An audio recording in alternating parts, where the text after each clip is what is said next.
Imagine being the only human being on an entire planet, millions of miles from home, completely cut off from communication, and universally believed to be dead.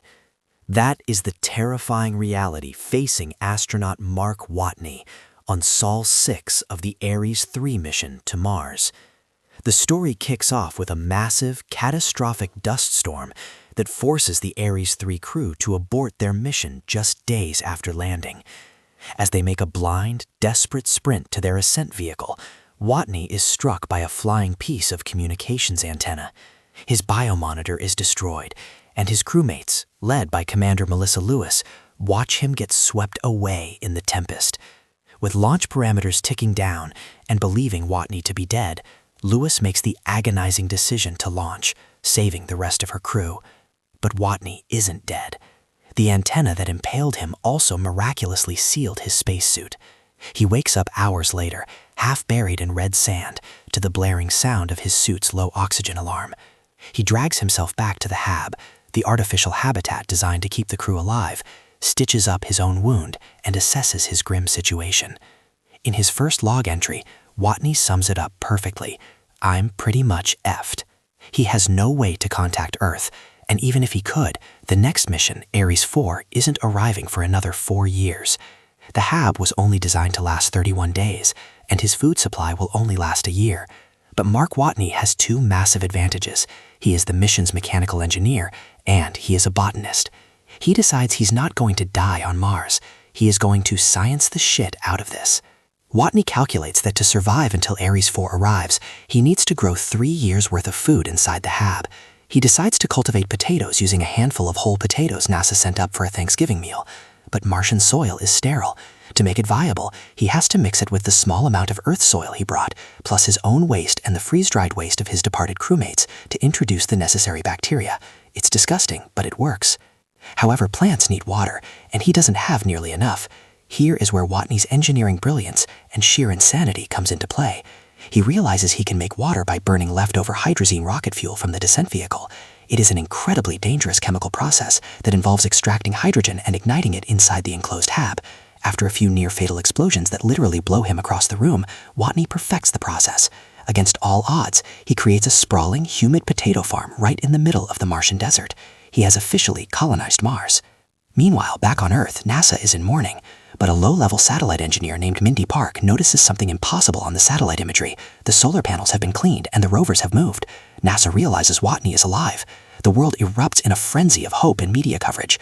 NASA Director Teddy Sanders decides to keep this a secret from the Ares crew, who are currently on their long journey back to Earth, fearing the guilt will distract them. Watney knows he needs a radio to survive.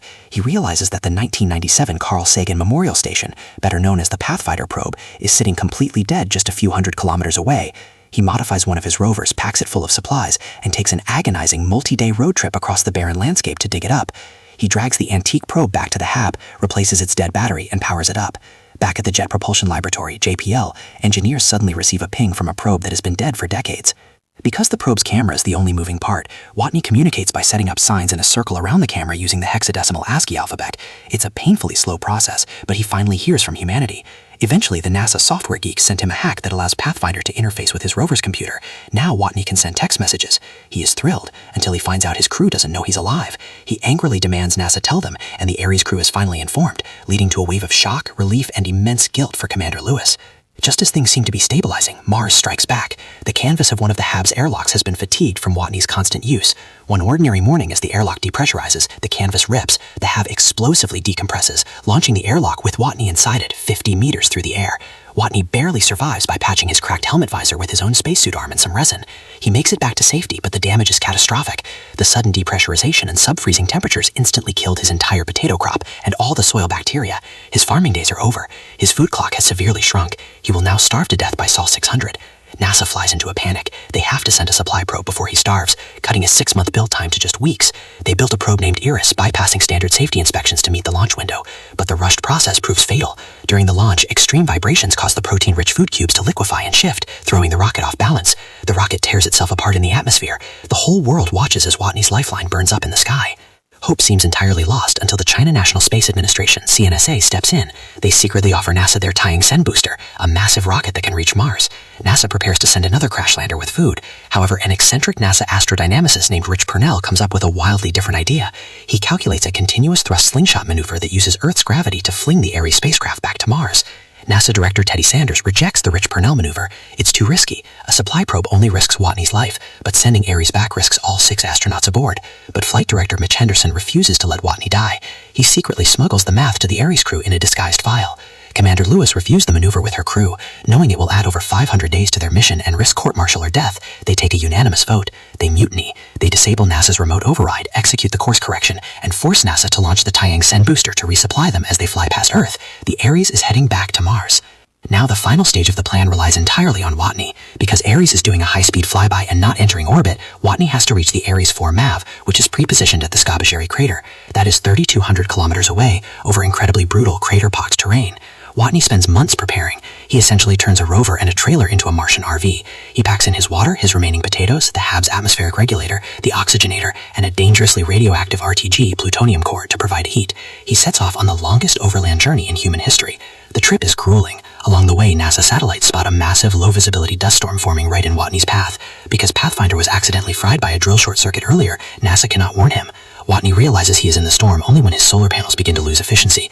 Using incredible ingenuity, he leaves solar cells behind at drop points, measures their wattage off time, and mathematically maps the storm's speed and direction, narrowly driving south to bypass the deadly dust clouds.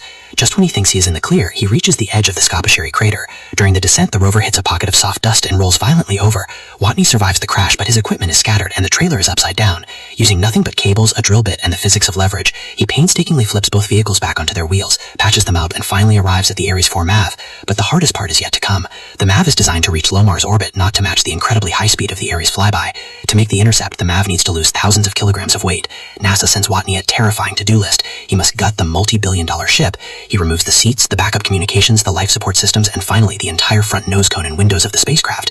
He covers the gaping front of the rocket with nothing but leftover HAB canvas. NASA is effectively sending him into space in a convertible. Launch day arrives. Watney straps into the stripped-down MAV in his EVA suit. When the rocket ignites, the acceleration is so brutal that he pulls 12 Gs and immediately blacks out. During the ascent, the HAB canvas rips, creating drag that slows the ship down. When Ares tracks his final orbit, Johansson delivers terrifying news. The MAV is too low and moving too slowly. They will miss each other by 68 kilometers, and their relative velocity is dangerously far apart. Commander Lewis refuses to fail. She orders Martinez to use the ship's attitude thrusters, meant only for rotating the ship, to physically push Ares toward Watney's trajectory. It closes the distance, but they are still moving too fast relative to the MAV. They don't have enough fuel to slow down. Watney, regaining consciousness, suggests he puncture his spacesuit glove to fly like Iron Man. Lewis rejects the suicidal idea, but uses the physics of it to formulate a new plan. She orders the ship's chemist Vogel to build a pipe bomb out of sugar and liquid oxygen. They seal off the bridge and Johansson triggers the bomb, blowing up the ship's front analog. The explosive decompression blasts the atmosphere out of the front of the ship, acting as a massive brake and slowing Ares down to a manageable speed. Dr. Beck, the mission's EVA specialist, executes a high-speed, tethered spacewalk. Using a jetpack, he flies across the void of space, diving into the gaping, canvas-torn hole of the MAV. He grabs a bewildered, exhausted Watney, clips their suits together, and launches them back toward Ares. Vogel expertly manages the tension on the tether, reeling them into the airlock. Once inside, the pressure equalizes, and Beck pulls Watney's helmet off. The crew is met with the overwhelming stench of a man who hasn't showered in a year and a half, but they don't care. Mark Watney is alive. He has survived explosive decompression, starvation, rover crashes, and the unforgiving landscape of an alien world.